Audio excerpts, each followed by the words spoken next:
uh, orang ini nggak bisa menghargai ketaatan kita, ya, maka ya harus selesai hubungannya. Nggak bisa, jangan mengambilku dari keyakinanku ini, dari ketaatanku jangan diambil, nggak boleh. Dan ini perempuan bisa menentukan sebenarnya, ya, perempuan bisa menentukan. Balik maling ya. Jadi kulmu tu bigoidikum innallaha alimun bidzatis sudur. Ya nanti yang ngobatin Allah lah nih. Healing prosesnya jenenge kelangan patah hati ku yo abot nggih. Intam saskum, apabila menimpa kum padamu, tusi artinya menimpa kum padamu apa hasanatun kebaikan, nikmatun artinya kebaikan, kanasrin seperti pertolongan, wagoni matin dan harta gonimah, harta rampasan. Tasuk maka membenci, maka susah, ya.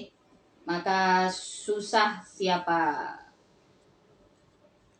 tasuhum intam saskum hasanatun, maka susah siapa bitonah, ya. Tasuhum maka susah siapa bitonah.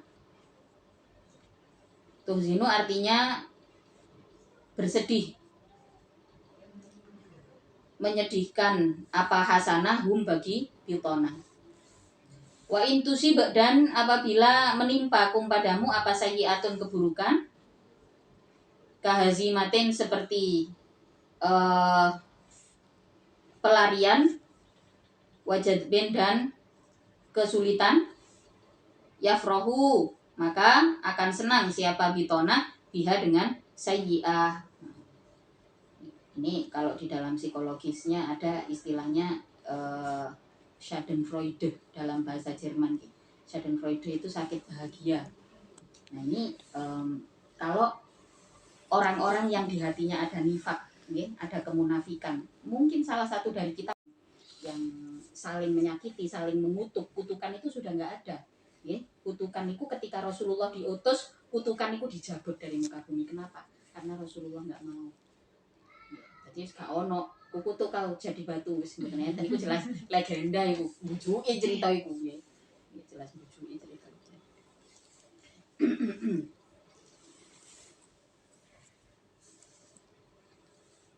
Wa intusibum sayyi'atun yafrahu biha. Kedimalingin. Wa jumlatu syarti, adapun jumlah syarat itu muttasilatun bertemu bisyarti dengan syarat. Qablu yang sebelumnya tusibukum sayyi'ah. Wama dan adapun perkara bainahuma yang diantara kedua syarat itu i'tiradun jumlah mu'taridah, jumlah yang merupakan awalan. Wal makna adapun maknanya itu annahum sesungguhnya bitona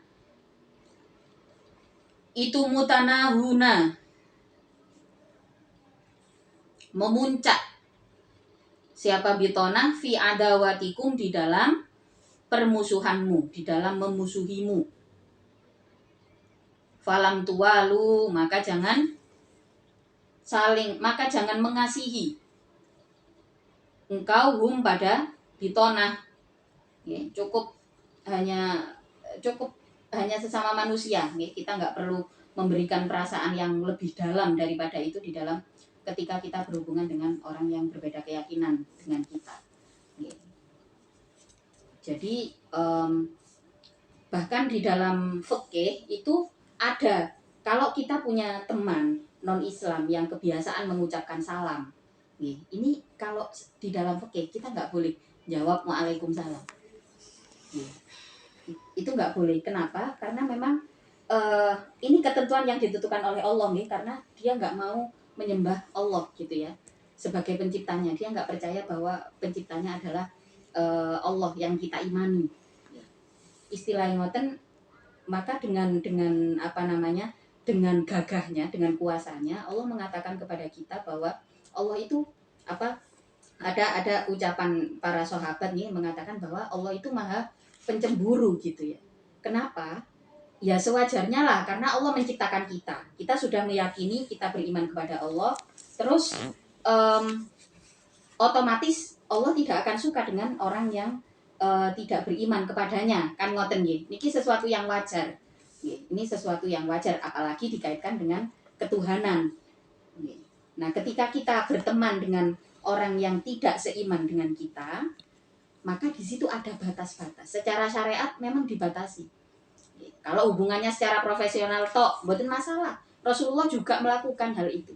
Bahkan di dalam perjalanannya, Rasulullah niku ketika sudah hijrah ke Madinah, masih ada ini orang-orang orang-orang Quraisy, orang-orang Quraisy non Islam yang menitipkan amanah uangnya kepada Rasulullah. Masih ada. Maka ketika Rasulullah hijrah ke Madinah, Sayyidina Ali ditinggal. Yang mengelola keuangan itu adalah Sayyidina Ali, karena Sayyidina Ali itu dari kecil ya, dari kecil sudah kan keponakannya gitu. Sayyidina Ali itu kan keponakannya Rasulullah, dari kecil sudah diasuh seperti anaknya sendiri gitu. Maka bisa dibilang kalau hubungan antara Sayyidina Ali dengan Sayyidah Fatimah ini diawali dari hubungan platonik ya, dari hubungan pertemanan. Terus kemudian karena Sayyidah Fatimah ini ketika mau menikah ditawarin sama siapa-siapa nggak mau, udahlah istilahnya zaman saya wis talabah ambek koncoku dhewe ae lho.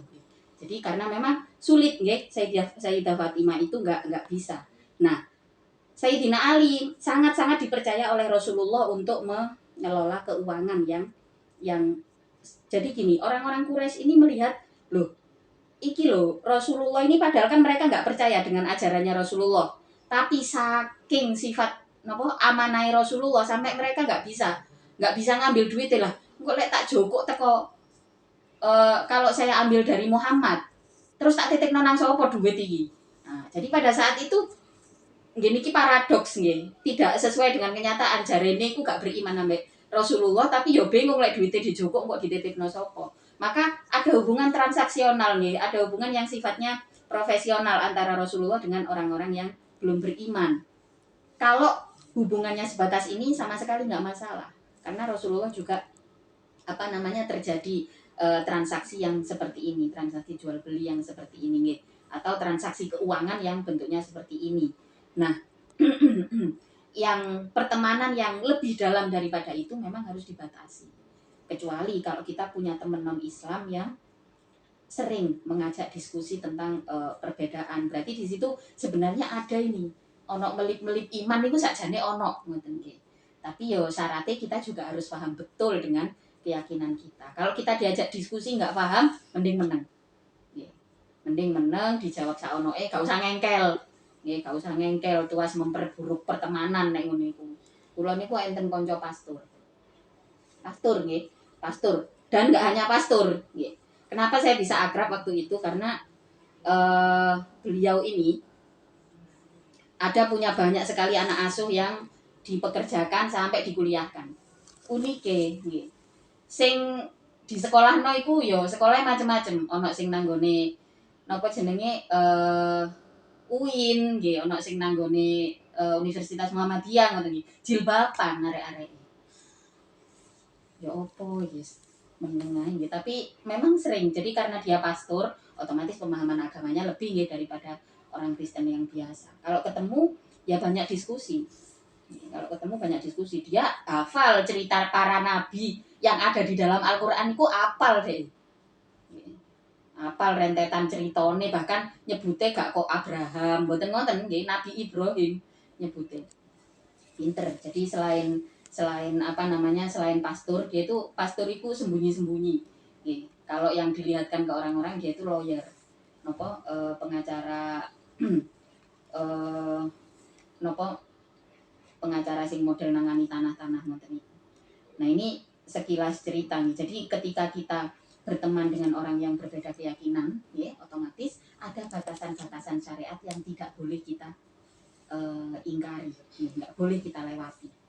Jadi masalah pertemanan naik ada batasnya. Kalau kita berteman dengan orang yang berbeda keyakinan, yang tidak seiman, apalagi masalah percintaan. Lah lek percintaan kok sampai wis naudzubillah muga-muga gak mbak ya. Abot Sampeyan ketika terjebak dalam hubungan sing gak mungkin niki abot nggih. Kenapa? Karena ada pergulatan iman yang terus, dan ini nggak bisa diterjang gitu. Ini nggak bisa diterjang, ini sulit. Zaman saiki akeh banget cerita koyok ngeten iki, akeh banget mereka mengalami kesulitan, beberapa dari mereka sampai depresi dan sebagainya, ngoten tidak tertangani. Alhamdulillah nih, padahal kalau mau kembali ke dalam Al-Qur'an kita mengikuti ajarannya, semua ada batasnya. Semua ada batasnya. Wa in tasbiru wa tattaqu wal makna annahum mutanahuna fi antawatikum falam tuwalunahum ya. Wa in tasbiru wa tattaqu wallahu a'lam bishawab. Al-Fatihah.